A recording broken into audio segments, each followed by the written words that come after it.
G'day everyone, welcome back to another weekly catch up with the Shady Casters.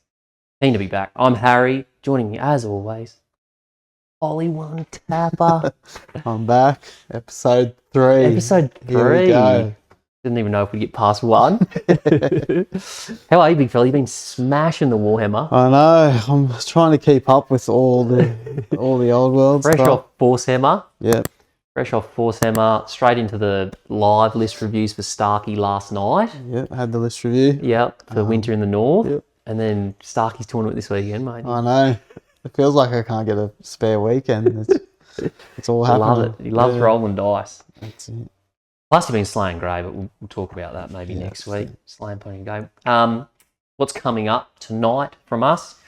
Hobby chat, as always. We're showing off nothing from Aaron and I this week. Yep. We thought we're going to show off another local Legends army, which is great. We got them to send that through. And we're going to jump on the bandwagon a little bit and talk about the big summer preview from G-Dub, all the hype. Been a bit of a drought, so... Yeah, for the old world, big drought, so we may as well get on the hype train. Then the Shady Grey, we're going to follow up a little bit from skirmishes last week for those that missed us, plus a little bit of feedback. And then we're going to get into a little bit of a more low-key, but low linear obstacles. Yeah. Probably one of the worst rules in the game. Best or worst, depends on which side of the side of the fence you sit. No pun intended. Yeah. Then with Filth or Fluff, I think I've found a bit of a banger for Aaron to review this list this week. It was a good tournament. Bit of a fresh look at something that we've been trialling in Southeast Queensland, but someone else might have done it better. And then list building with Aaron. We figured we missed a bit of talking about Starky's actual tournament, Winter in the North. We've only done the list review, so we're going to talk a bit about that. Yep. And we're going to talk about Aaron's Tomb King list that he took to that tournament. So sounds good. Yeah. Otherwise, I just wanted to make a bit of Aaron and I have been talking, now that we've sort of got the ball rolling a bit with the weekly catch-up, we're going to start trying to get some special guests on the show to join us, so that it's not just us two talking fluff all the time, and hopefully we can get some people on. So stay tuned for that. Hopefully we can get some local legends, but also the broader community.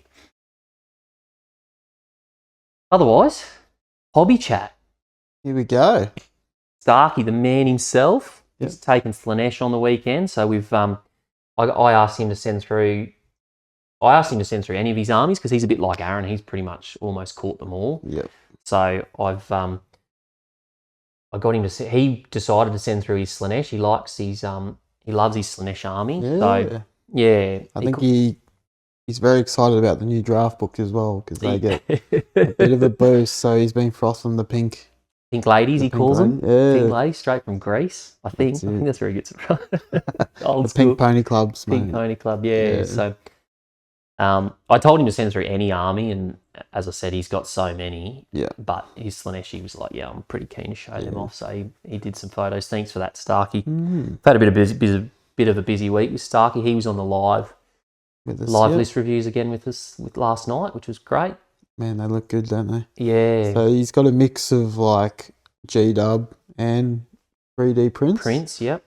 He's taken this Demonettes in his list just because he was happy, like he painted them up and really loved the unit. Jeez, they look nice, don't they? Yeah. His Chariots are really cool. Yeah. Like, I don't know. You'll see there's that one's the blade one, is it? That's the big one. And then he's got the unit of the... man. That looks sick. Got like super bright pink too, which you just don't really see too often, do you? That's his the Soul Grinder. Soul Grinder, which he said Alex from the Behemoths inspired him because Alex takes two, I think. Man, that's cool. Must be his baggage. I don't know if that's his actual baggage train or a unit filler. Yeah, okay. I actually didn't ask him. I completely forgot. I looked at it and thought, how cool is that little totem? Or, but I didn't ask him. Man, so, I'm looking forward to seeing him. In action. Yeah, on the weekend. So, thanks, Starky. Thanks, Starky. And again, guys, reach out to us. We want to see everyone else's armies. It's better than us just talking about ours. every week. We like seeing everything that's out there and putting it on display. Yeah, showing it off.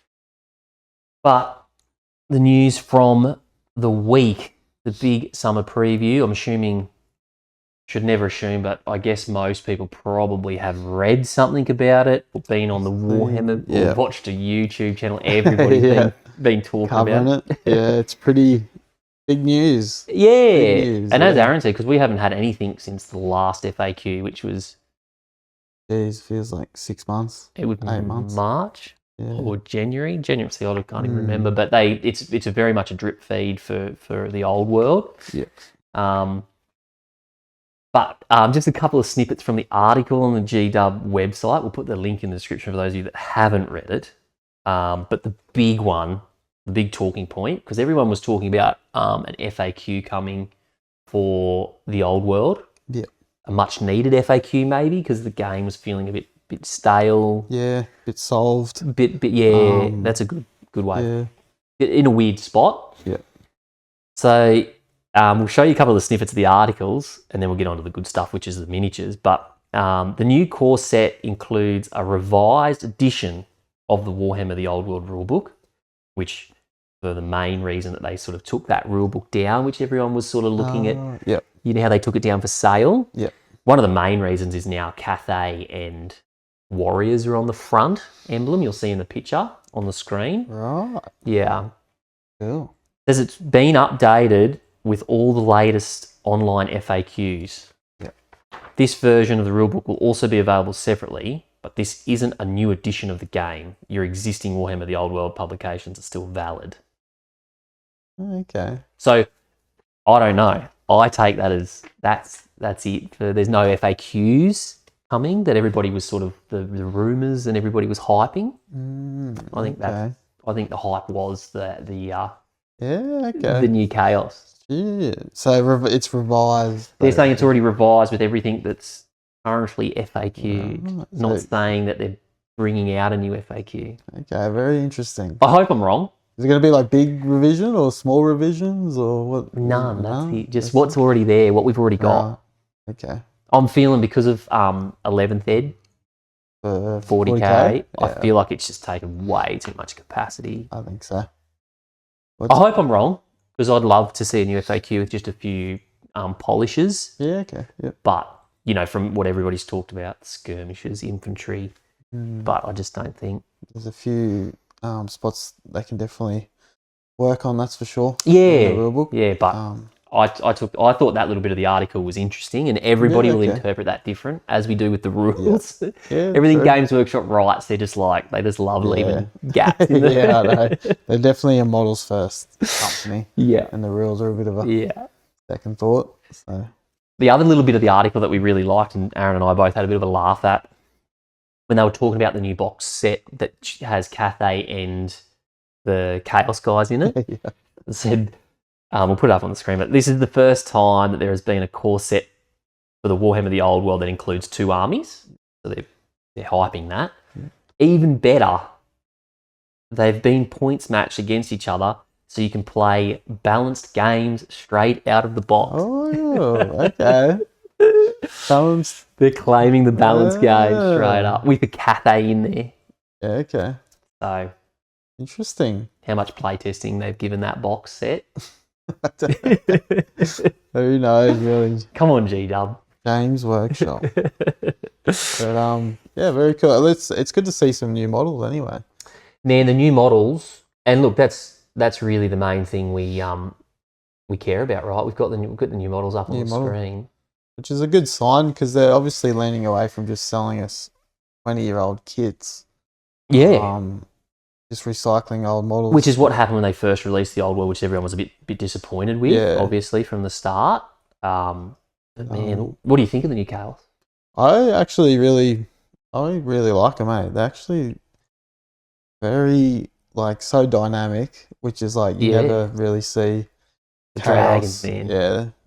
The Dragons are all time. Going from that 6th Ed metal twin head. Goofy looking snake dragons. Yeah. It's I think there's always been a lot of talk about the printing market, the 3D prints, and like other miniature companies sort of coming in to take a lot from Games Workshop. But I think what Games Workshop have done really well is they've just maintained.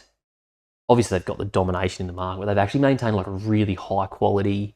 They are a bit slow to get miniatures out and stuff like that, but I think the quality's still. Oh yeah, 100%. Yeah, like the detail, like creep in the new models is like pretty crazy. Yeah. But at the same time, they're pretty like simple to paint still.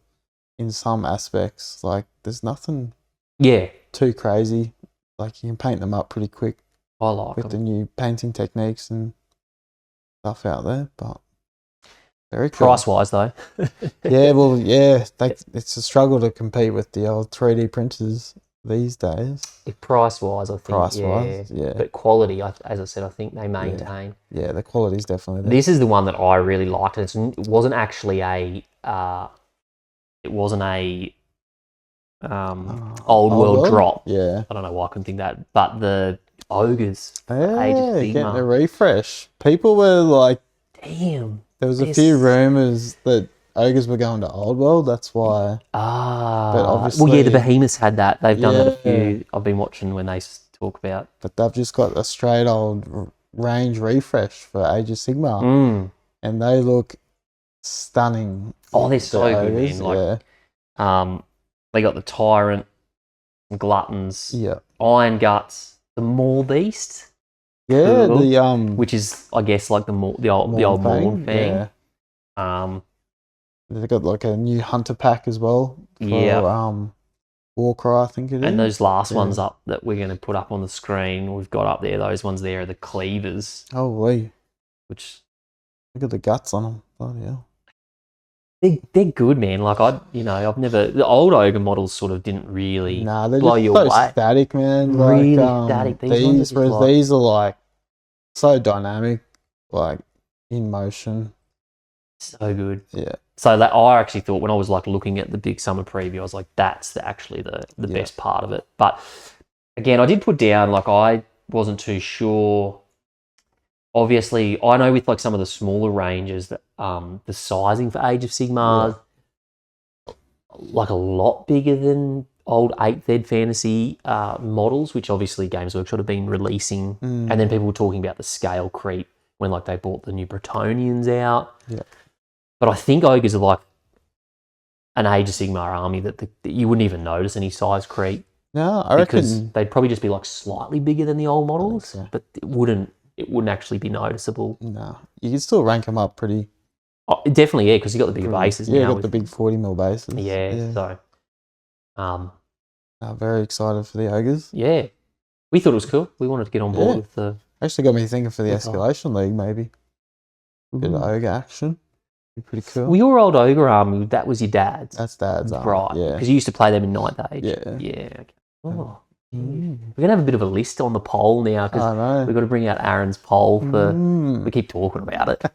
It's up to 4 armies now, so it's going to be Slayers, Corn, Troll Horde, or Ogres. Would you go the new models? Probably. Yeah. Because ogre army, you don't need too many, so it wouldn't be too expensive. But that's true. Yeah, I know what you mean. Like price wise, you'll have to see when they release. I think the release is soon. Yeah, like the pre-orders. So I'll have to see how much they are. Yeah, everyone vote ogres because then Aaron will have to back out if they're like really expensive. That's good. Oh, the Shady Grey. Here we go. Love it. So follow up from last week on skirmishes. We actually had Cruor Vault 92. Probably butchering the name again. I'm terrible at pronouncing names spelt uniquely. But he commented, or they commented, a couple of, actually on our first episode, after we did the Shady Grey on the cannons, line of sight from cannons, and they said, another rule I find a lot of people miss is that skirmishers block line of sight to models in their own unit. It can really hurt things like big units of Outriders, as a second row is often getting modifiers for cover. Right. So Aaron and I, for those that missed the skirmisher chat, we just mainly specifically spoke about unique charge situations. Yeah. We did talk about how everybody has to have line of sight for shooting in a skirmish unit. But it's a good point. Yeah, skirmish is one of those rules you can talk about for hours on end. There's a lot of... But how Aaron and I normally play it, if we're versing each other, or how Aaron plays it with me, is that if I do like the scimitar setup, or the W that everybody does, or the diamond that people call it, Aaron's sort of like, as long as I can draw a direct line of sight to the unit, he doesn't make me take cover. But what that normally means is that I've had to move most of the time to get everybody pointing directly at the unit. So you kind of cop the neg anyway for moving. Yeah, the moving. With my elves anyway, because they cop the negs for moving, but other armies might not. And just to save time too, like if you've got enough movement to actually get to where there's no cover, I'm just happy to be like, as long as you got enough movement, I'm all happy with you just shooting. No cover. So. And I think the point I was making there is, like, Aaron and I are sort of like, well, if you're already copping a neg for sort of moving to position yourself right, we don't want to sort of force you to stack lots of negs and be like, oh no, you lose cover for those guys. But look, it'd be something. Again, skirmishes, it's a sportsmanship thing. Yeah, you're gonna have to sort of make it. If you've done like a really janky move to try and get all your shots on a unit, maybe you have to cop some negs. Yeah. But good comment. I liked it. And it was ahead of the game, because we did the skirmish. We just recorded the skirmish video. But I did also say last week I was going to talk about the 8th ed ruling on skirmishes, and I didn't. Yeah. So just a brief look at it now. But the old 8th ed rule was basically skirmishes are deployed in a loose formation where the models are not placed in base contact. So that's the normally half-inch apart. So that's the loose skirmish. But it still said that they still have a front, 2 ranks, and a rear. Essentially, the only difference to other units is that the models are slightly spaced out.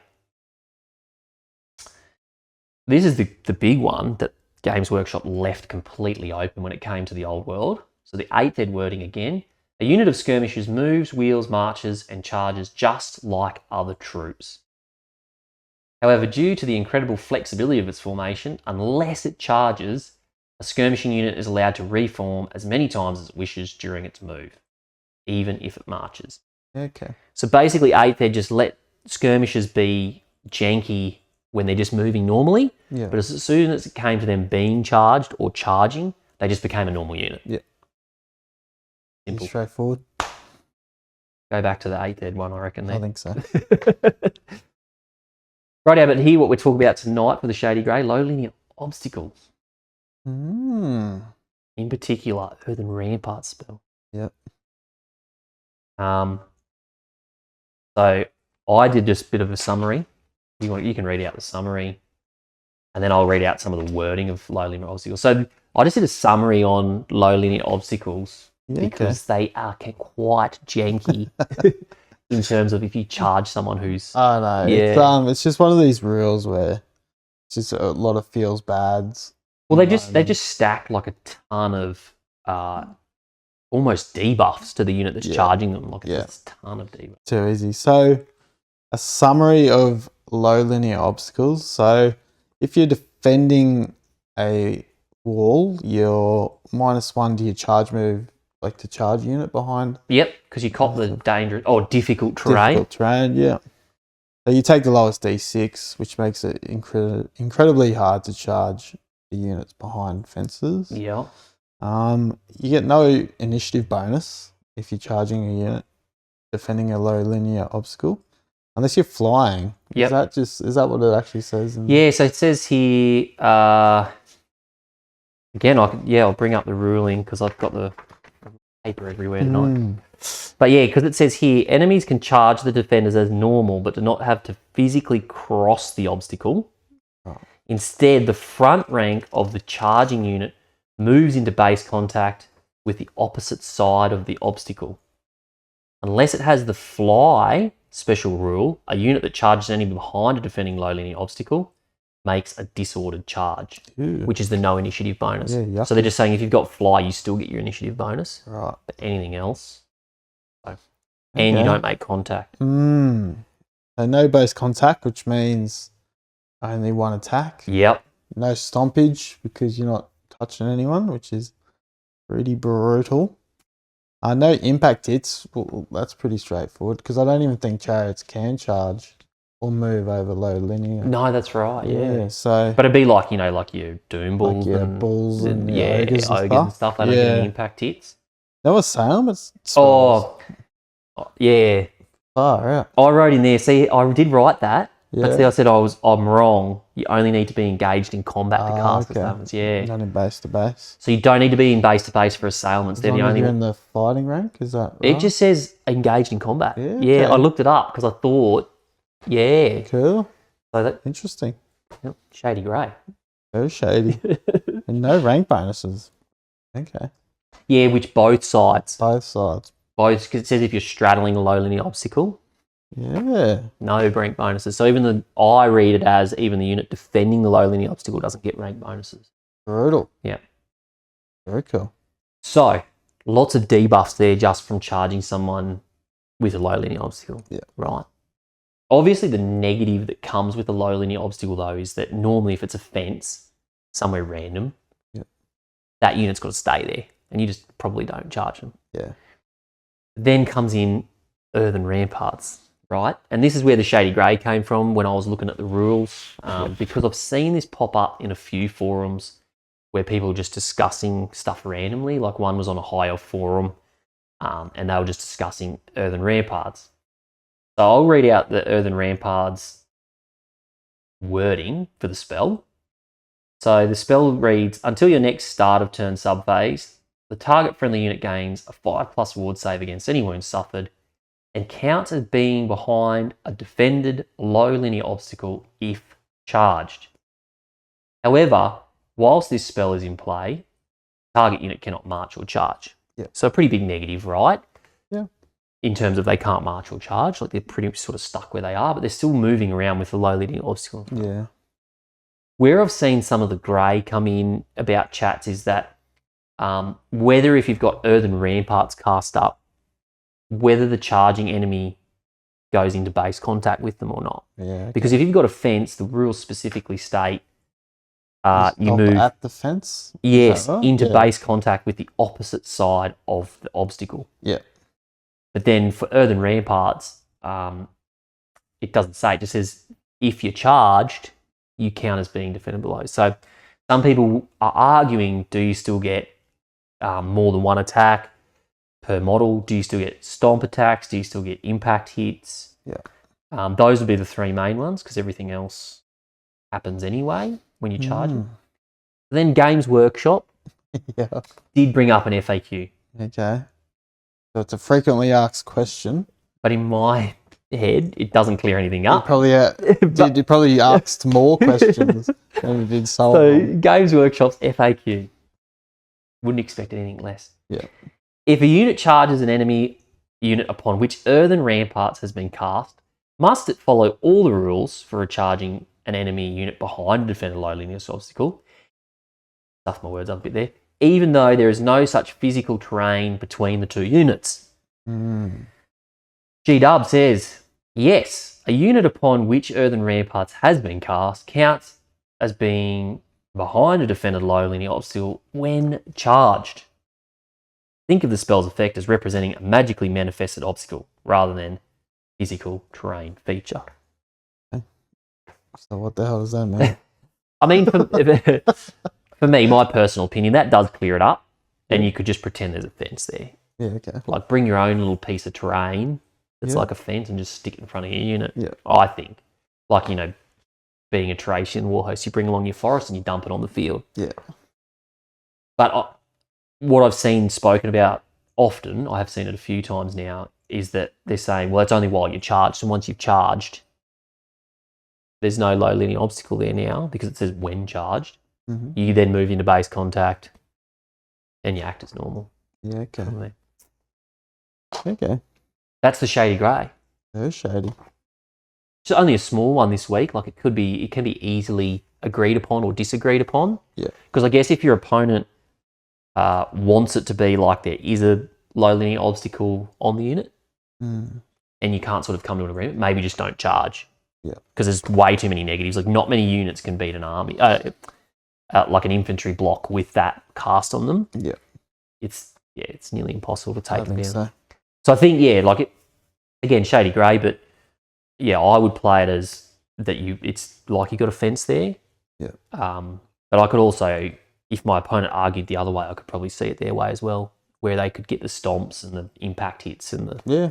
I think I'm leaning more towards you get stomps. They're multiple attacks. Yep. With Earthen Ramparts. With Earthen Ramparts. Yep. Yeah.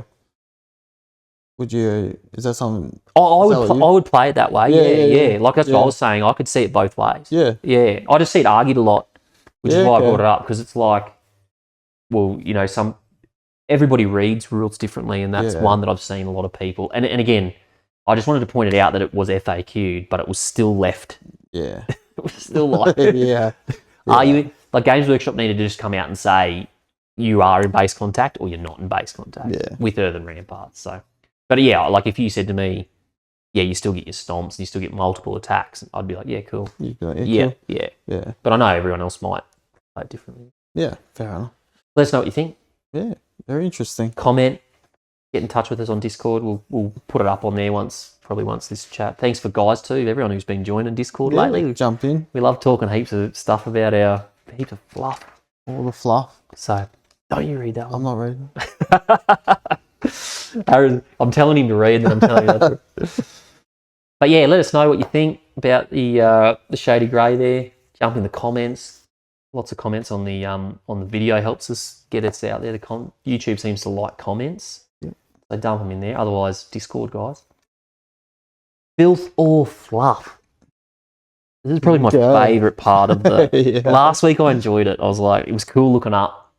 Again, shout out to the Old World Rankings. That is probably the greatest source of information for the Old World. I love it. Especially doing this Filth or Fluff. It's like I've been going through there and looking at different tournaments. And so, Aaron got it completely wrong last week. Check it out last week. He didn't pick the winner. So last week I just gave you the list and I didn't give you much about the tournament. This week I'm going to have to give you a little bit of info on the tournament. Okay. Now, it was a very cool players pack because they've used the square-based tier system. Okay. But the S tier starts at 1,500 points. Right. So everything's based on... you don't get the 2,000 point limit. Yeah. So it's dropped down to the 1,500 point limit. And then I think it moved all the way up. I do have it here. And we'll put it up on the screen, obviously. D tier went to 1,950 points. Okay. So it goes 1,500 to 1,950. You could use the Renegade draft pack from Val and the square-based guys. Okay. And they changed a couple of tiers for them. Right. But I won't tell you that. Yep. Okay. The other one limit that I will give you before I give you the list, I don't want to give away too much, but they gave it a max 375 points per unit or character. So they limited that. Yeah, okay. So that drops out sort of any dragons or... Okay. The big Gooblies. Yeah. So the list, it's an ogre list. Yep. Using the new draft. Okay. It's got... Slaughtermaster, level 4, Butcher's Cauldron, sort of standard setup, Grut Sickle, Death Cheetah, Burning Blade using Battle Magic. You normally see a lot of illusion with that, don't you, but battle. A Bruiser on a Thunder Tusk, BSB, Talisman of Protection, Great Weapon, Armour of Meteoric Iron. Because that was capped, that Bruiser hits 375 on the Thunder Tusk. He's on the limit. That's pretty brutal. So he could be top dog at 375. Yeah, that's pretty brutal. 6 Ogre Bulls, just full command. 6 Iron Guts with Cannibal Totem, so the 5-up regen. 20 Noblar Fighters, 5 Lead Belchers, and 4 Mournfang with the Totem of Wrath. Yeah, nice. And Demon Slayer Scars, which gives them terror. Yeah. And those 4 Mournfang were capped at 375 as well. Yeah, okay. So he's peaking. He's peaked a couple of units. Peaking a few. Yeah, okay. That So, do you think that list is Filth or Fluff? I reckon that's a good little list because he's got the battle magic for triple save ogres. Mm-hmm. So like you'll have your regen. But would he put that Slaughter Master would go in with the bulls, right? Because the bulls didn't have regen. The one without cannibal title. Yeah. So he joins them. He's got battle magic on. Triple save ogres. So 5 up regen, 5 up armor, 5 up ward. With battle magic. Yep. Level 4 is pretty nasty at these low point games. The Thunder Tusk build's pretty nasty actually with the BSB. But the Thunder Tusk doesn't have Swifty in the new draft, right? Nah, but it's got like a catapult weapon. Okay, so it's got a ranged weapon. The new draft book ogres is like, it's good. Yeah. It's really good. The one thing are good. The Totem of Wrath, pretty nasty. I think it's quite good. The only way to get filthy would be to have a cannon in there, I think. The Iron Blaster. Yeah. So what are you leaning towards? Probably pretty nasty. Filthy? For an ogre list, that's pretty 1,500 nasty. points. Yeah. I didn't know what tier they were in, but he won't be coming up against like dragons and stuff. So he probably is the top dog in it. Yeah, I thought that. Yeah. Okay, Aaron's going Filth. Yeah.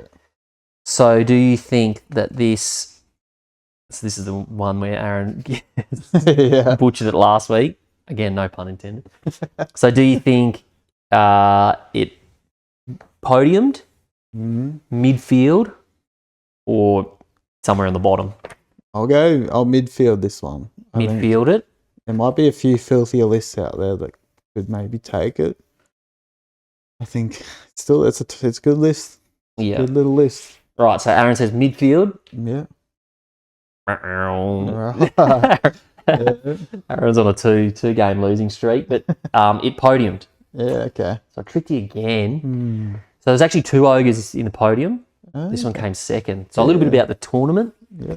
This one's from across the ditch in New Zealand, across the Tasman. Okay.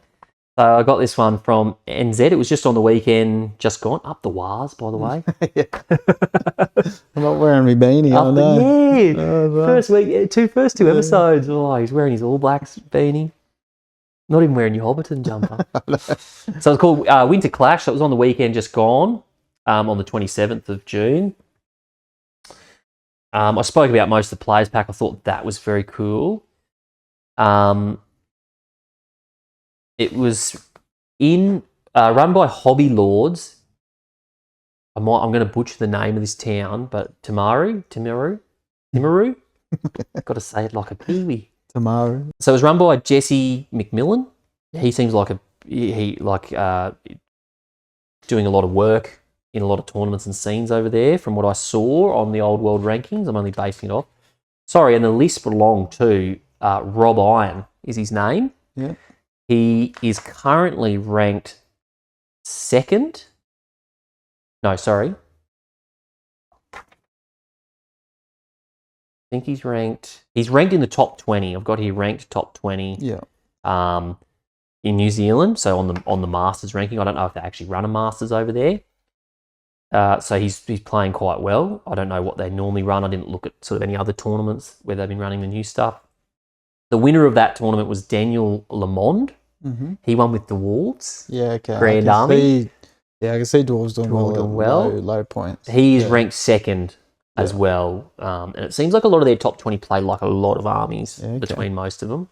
They sort of vary based on the meta, I suppose. Yeah. But yeah, very cool tournament with a very cool players pack. So check it out. We'll put the link in there. But I thought it was cool because they used the tier system at 1,500 points. With the draft. So cool. It could have swayed for the Renegades to actually be slightly... Yeah, well... there was a Cathay army that came like second last. Yeah, because I've noticed a lot of the square-based tournaments. Yeah, some of the podiums are just all legacy. Like the tier system and... He's doing really well. Yeah. With those. This one was very sort of random. It was like a bit of a mixed match, like Dwarves being sort of the winner there. So, yeah. And Jesse McMillan, again, the one running it, placed 5th with his Lizardmen. Yeah, okay. So he was running Lizardmen, so you can sort of see why they might have leant towards sort of the Renegades, getting a bit more of a bit more love. But yeah, shout out to you guys out there if anyone's listening. That was a good list. We thought it was cool. Yeah, nice I thought it was really cool. I did have in here too. There was one notable mention to a player that's regular in New Zealand. His name's Jason Holland. Ah, probably a distant another Holly relation. Another. I just saw it when I was scrolling through. He's ranked 16th. Yeah.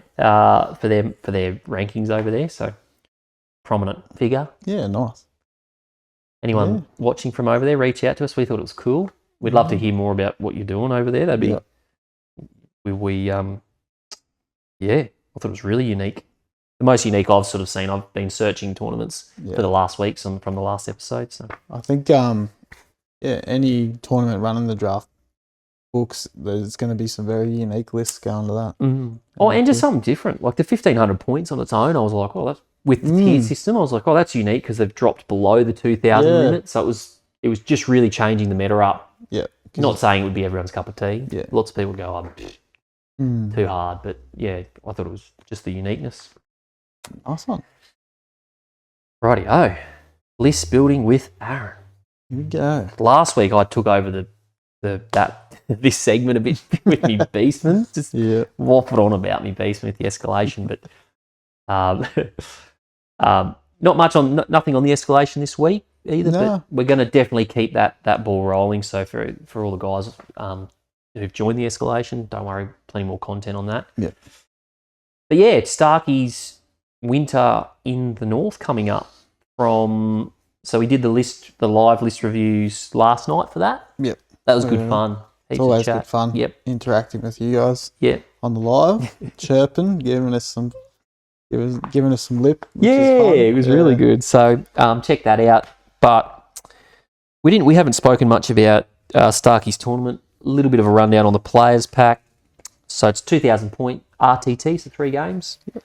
Still utilising TAT Comp, which is the square-based. Just square-based, but not as dramatic. It's only 100 point increments. Yeah. Yeah.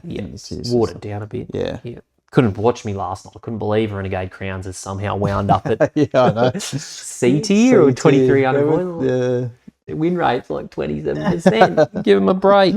And the only thing that was changed, shout out to Jimbo. Yeah, so it's good to see. We love you, Jimbo. Yeah, it's good to see people just taking TAT Comp and putting their own little spin on it. Yeah. Like originally ours was only 0 to 1 magic items. Yeah, for the common army specific items, and Starky's removed that and he's just put his own little spin on it. Yep. He's made all infantry scoring, which I really like. Apart from skirmishes. They have to be core. Yep. So it's good to see all these little takes on the TAT Comp. Yep. It keeps it fresh and interesting. So And something he's done, which I just wanted to talk about the players pack because the scenarios I thought were really cool. So he's just done a bit of a spin. He said he took last night. He said he took a bit of inspiration from when Dan at PhilCon in our lives round 4, where Dan made the baggage train was an Orc and Goblin giant. Just couldn't move, but you still had to kill it the same way. Yeah. So each one of Starky's has a different baggage train. Yeah. So I just wanted to read them out before we get into Aaron's Tomb King list, which is all Game of Thrones themed. Mm-hmm. Obviously, Starky being the King of the North. Yeah. And he's for those that are watching that aren't from Southeast Queensland, he lives in the sort of the northern part of our area, of our Bermuda Triangle. Yeah. They're up north. So his first scenario, game 1, the baggage train, he called it Tower of Joy. So the baggage train is safeguarded by Ned Stark, who is an Empire General. So he's represented by an Empire General with a rune fang. Mm. So he's got 3 attacks, weapon skill 5, wounds on a 2+, AP 2, strikes first, magical attacks. Ned Stark will have 2 opportunities to attack you before being able to capture the baggage train. Yeah. You can't attack him back. So you still have to capture the baggage train it takes you 2 turns. Yep, so make sure he might get lucky and drop your unit strength Yeah. below 5 and then destroy him. So, yeah. I liked that. Second game, scenario 2, the baggage train is called the Long Night. So this baggage train is under the protection of Arya Stark. She prepares to leap from her vantage point to confront the Night King, represented by a Dark Elf assassin. 3 attacks, weapon skill 8, strength 4, hatred, dark venom, which is killing blow, strike first, poison attacks. She will have 2 opportunities to attack you before being able to capture it. You cannot attack her. So, again, she's defending it, as Aaron said. Be careful. And, does it make the points for the baggage train worth it? Because what do you get if you kill a baggage train? 250. 250. Yeah. So, like, can be worth it. Depends on you, as Aaron said, to your unit strength. Game 3. The baggage train, he called it Hold the Door. Hodor will do everything possible to protect the baggage train, preventing you from capturing it until turn 6. Yeah. So you basically just have to wait till turn 6. You have to be there, obviously, the turn before. And then... So it just makes that unique there. A little bit easier for the last one too, because obviously every long day, everyone's normally bugging. Especially Aaron will be. So going Warhammer crazy. I like it. So anyway, we did talk about your list a little bit last night, but we'll go into a tiny little bit more depth tonight, and then Aaron can go to bed because he's it's struggling. So your Tomb King list? Yeah, so taking the Tomb Kings to Starkies. They're in the S tier, so that's as high as they go in the TACCOM. There's a lot of the S tier lists going.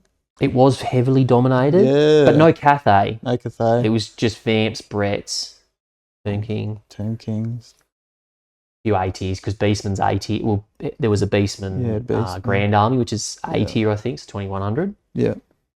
But it's just a Grand Army list, so it's pretty straightforward.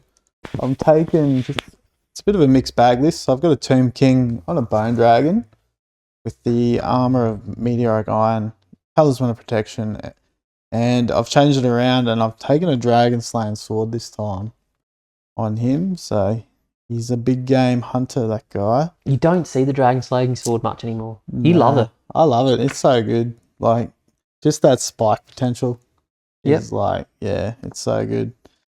And he's only got 4 attacks anyway, and they most of the time don't do anything anyway. Yeah. So you might as well just go fishing for a C. It's the dragon who does all the heavy lifting. Well, that's right. Yeah. And you're pretty much a defensive build. Yeah. He's very defensive. And the Dragon Slaying option, just like, it's low statistically, but it still just puts fear in it. People, just 1-6, bang, gone. Yeah, I know. And everyone's like, oh. It's the old risk versus reward. Risk versus so it's a bit consequence. Bit of a zoning tool as well to keep them away. But other than that, I've got a Royal Herald. So this guy is the BSB. He's got a Monta Hunter's Tapestry, and he's on a Chariot with an Armour of Destiny. So I really like this guy because he synergizes really well with the dragon with his special rule. Born Protector. Oh, yeah. So if someone comes running in and hits the dragon, I can just put it on the Chariot. Yep. 4 up wardy. 4 up Do you get the 4 up wardy? Yeah. What's the distance that you have to be? I think it's 3 inches. 3 inches. So the Chariot has to be within 3 of the dragon. Yeah. Yep. And that is sneaky though. So if people think they're going to come running in and wants to slay him in return, I can just go, nah. Put all the hits on my Chariot. Yeah. Because the Chariot's got 5 wounds, so...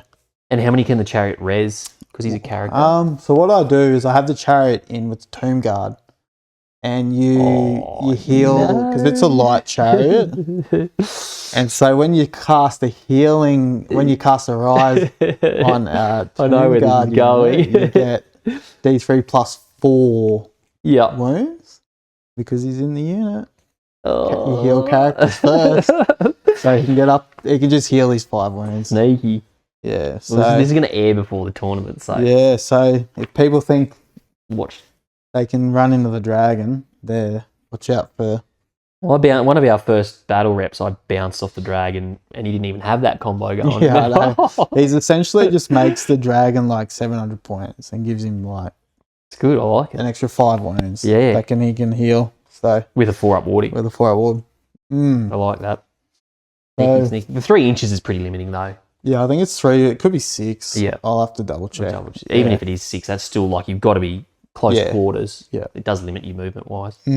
But I've got the High Priest next, who is level 4 Hierophant, and he can pick his spells. So worst comes to worst, I can teleport the Tomb Guard with the Chariot within range, TMP with into range of the dragon if the dragon goes charging off. And Earthen Ramparts as well, as we've discussed. So I can probably watch out for it. I didn't even wasn't even thinking about that realism. Yeah, I like elementalism. It's pretty cheeky. With him. I've got a cheeky little Mortuary Priest as well on foot. Tomb of Spellcraft on Illusion. So I can, depending on the matchup, I can go Glittering Robe or take one of the Lore Pacific spells with a reroll 2 cast, because he'll be getting +2 if he's within range of the casket as well, which is coming up later on. And the Hierophant's going to be casting at +3 if he's within range. What range is that? 12 of the casket. Yeah. Damn. 25 Tomb Guard, light armor shield, drilled. You got the Phalanx. The champ has a lodestone for some magic res. And the standard bearer has the Icon of Sacred Eye. So +1 weapon skill for his whole unit. Yep. So it bumps the Royal Herald up to a nice little 5 weapon skills, which is nice. And to fill core out, I've got 10 skeleton skirmishers with warbows and ambushes. So I've taken them in groups of 10 because to kill a baggage train, they have to cop a few wounds from these characters defending them. Yep. So I can probably take a few wounds and still destroy the baggage train. Yeah. Later on with them. A little bit chaffy. Yeah, a bit chaffy. 10 other archers in core with the champ. So that's just me character bunker really. That unit there. And then in special, I've got 2 Tomb Scorpions with Ambusher, probably the most underpriced. Oh, they're good. Unit in the game. They're all their rules. Utility value. Fish Stride, Killing Blow, Monster Slayer. Yep. Yeah, such a good little unit. Tough 5, Strength 5. Good, great utility value. So good. 2 Carrions. So that's originally they were my baggage train hunters because they're monstrous infantry. Those guys. So it's unit strength 6, but because Starky's running, the thing will just probably just die. Yeah, so it's just a bit of chat. They could kill Hodor at the end. Yeah, kill Hodor at turn 6. But they're a good little anti-war machine killer as well. Yeah, for sure. Yeah, and then I've got a Sphinx in rare and a Casket of Souls. So Sphinx. He combos really well with the Tomb King on the dragon. Yeah, for some combo. Absolutely. And the casket, never leave home without it. It's got an amazing bubble spell. Both the spells or the big massive missile. Output, which can spike and just delete stuff. Yeah. So I had to do 7 wounds to a dragon once. I just survived it. I was like, ooh. Yeah. If you fail that leadership. I know. It's a lot of hits, strength 6, multi-wound. Yeah. It's brutal. It's really good against like vampire matchup because they're low leadership. Yeah. And it gets rid of their regen as well. So if I'm undead stray a bit too far, you just delete them. Yeah. I like it. Good to see the Tomb Kings back. You've only run them once. Yeah, I took them. The double dong? Yeah, double. The Royal Hosts, I've run that a fair bit with the Tomb Kings. With the big the cohort. Yeah. So it's good to see Aaron back. I always say Aaron's best armies are done to like BCs and Tomb Kings. He uses his reserve move well and manoeuvres them quite well. So synergize them well with the raising and they don't run away, which is half my problem most of the time. So, like Aaron's going for Winter of the North for some reason. He's won the 2 years. The last 2 years, he's won Winter in the North. so he's going for 3. Back it up. 3 straight. He's got to perform. So I thought I'd take a bit of filth. Finish off a very busy month of Warhammer for you. Hopefully. That's it. So we'll see how we go. See how we go. That's it for today. Otherwise, for tonight, a little bit longer than our last couple of episodes, but we probably the low linear obstacle that took up most of our time. Yeah. But thanks for watching again this week, guys. Please like, subscribe, comment. Commenting goes a long way on YouTube, as I said earlier in the video. And again, we'll put our Discord in the link in the description because we want to get everyone on there and just start talking. Jump in. Yep. Look out for a special guest next week, hopefully. Yeah. See what we can do. Hopefully it lines up. Yep. Thanks, Aaron. Thanks for another one. Thanks for having me. Thanks, Thanks guys. for watching, guys. See you next week. See you then.